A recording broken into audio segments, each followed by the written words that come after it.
Natuturete sa'yo.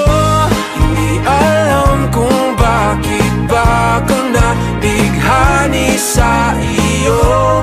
Hindi alam kung bakit ba ganito, kahit na alam ko mukhang wala rin naman itong patutunguhan.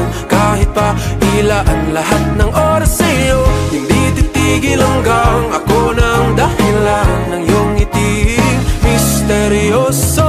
Mga mata'y nagkatagpo habang naglalaban ng hiwaga ng liwanag at ng dilim. Yung biglang napagtanto na ikaw na rin pala ay narahuyo.